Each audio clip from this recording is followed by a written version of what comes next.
to have positive confirmation of a safe landing. We're seeing it on the LTP.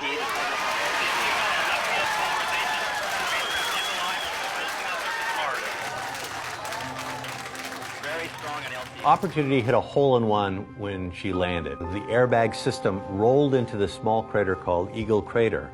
And when the rover first turned on its cameras, it saw that the rim of the small crater was lined with exposed bedrock. So we took out our microscope for the first time and we took a picture, and the surface of Mars at that location is littered with an uncountable number of little round things. That were called blueberries because they looked like blueberries in a muffin. What we discovered was that those are features that form in water, and they were a really definitive sign that there had been liquid water on the surface of Mars sometime in the past.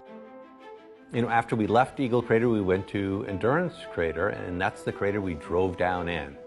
And there we did what the geologists call an in-sequence stratigraphic section, which is essentially reading the chapters of the Martian history book in reverse order. That rover became a stratigrapher.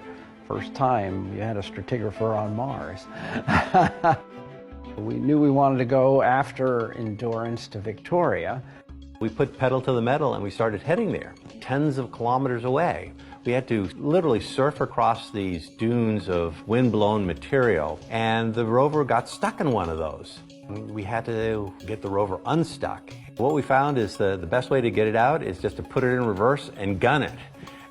The rover eventually popped out. And so we changed our driving strategy. So we recognized these ripples as hazards.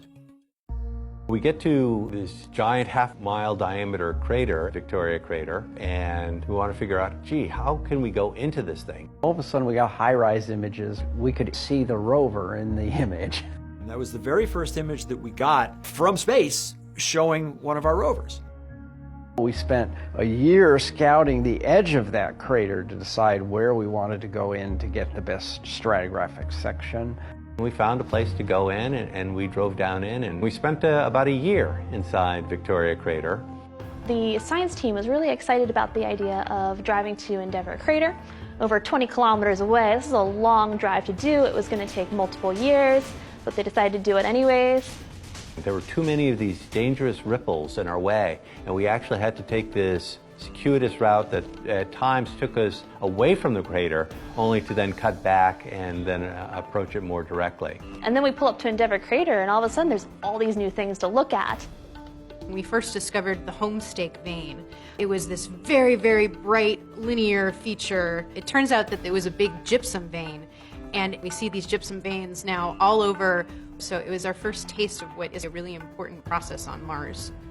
We were driving to a valley, and along the way there we realized that right about the point where we were about to get to this valley, that was when we were going to cross the marathon mark. So we said, well, that's cool. We're just going to name this valley after that, call it Marathon Valley. That was when we reached the distance of a marathon, 26.2 miles on another planet.